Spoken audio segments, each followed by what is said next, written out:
ఉచిత బస్సుకి వేళ అయ్యింది. చంద్రబాబు గారు తాజాగా రివ్యూ చేసి చెప్పేశారు. టికెట్ ఇస్తారు ప్రతి మహిళకి కూడా. ఆ టికెట్ మీద ఎక్కడి నుంచి ఎక్కడికి వెళ్ళాలనుకుంటున్నారు అన్నది కూడా రాసి ఉంటుంది. దానికి ఎంత ఖర్చు అవుతుందో కూడా రాసి ఉంటుంది.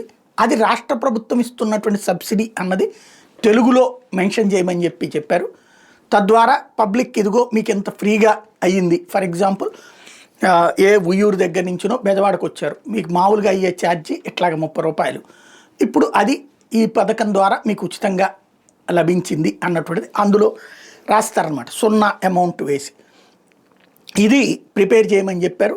అట్లాగే ఇక్కడి నుంచి కొనే బస్సులని ఎలక్ట్రిక్ బస్సులే కొనండి, అప్పుడు పెట్రోల్ డీజిల్ ఖర్చులు ఉండవు. ఎప్పుడైతే ఆ ఖర్చులు ఉండవో ఆ భారం తగ్గుతుంది. దాంట్లో 30% ఖర్చు అవుతుంది ఇప్పుడు ఎలక్ట్రికల్ వెహికల్ ఛార్జింగ్లకి, ఇది కరెంటుకి అయ్యేటటువంటి ఖర్చులు, తద్వారా తగ్గించుకోవచ్చు అన్నటువంటిది ఒకటి సూచించారు. అయితే అట్ ద సేమ్ టైం పక్క రాష్ట్రాల్లో ఈ పథకానికి సంబంధించినటువంటి కాన్సెప్ట్ని చూడమన్నారు. కాకపోతే పక్క రాష్ట్రాల్లో అమలవుతున్న విధానం కర్ణాటక కానీ తెలంగాణలో కానీ పూర్తి ఉచితం.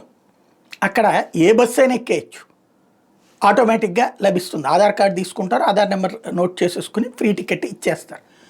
అది ఇక్కడ మనం చేయట్లేదు కదా. ఇప్పుడు అయినా పబ్లిక్ దగ్గరికి ఆల్రెడీ మన చంద్రబాబు గారు చెప్పారు, పబ్లిక్లోకి మన పత్రికలు, మన టీవీలు, మన సోషల్ మీడియా ద్వారా ఇప్పటి నుంచి మౌల్డ్ చేయాల్సింది ఏంటంటే కేవలం పల్లె వెలుగుకి సంబంధించినటువంటి బస్సులు ఏవైతే ఉంటాయో వాటికి, లేదు మిగతా వాటికి ఇవ్వదలుచుకున్నారా అది కూడా చెప్పండి. ఇప్పుడు వాస్తవంగా పల్లెటూళ్ళకి వెళ్ళే బస్సుల్లో పల్లె వెలుగు, ఇప్పుడు మొన్న మన ఈనాడు జ్యోతి రాసినవి ఏంటి, పల్లె వెలుగు బస్సులు, సిటీ బస్సులు అన్నటువంటి. అది కాకుండా పల్లెటూరు నుంచి వేరే ఊళ్ళకి వెళ్ళాలనుకునే వాళ్ళకి ఎక్స్ప్రెస్లు ఉంటాయి, నాన్ స్టాప్లు ఉంటాయి, లగ్జరీ బస్సులు ఉంటాయి, అలాగే స్లీపర్లు, హైటెక్ బస్సులు ఇవన్నీ ఉంటాయి.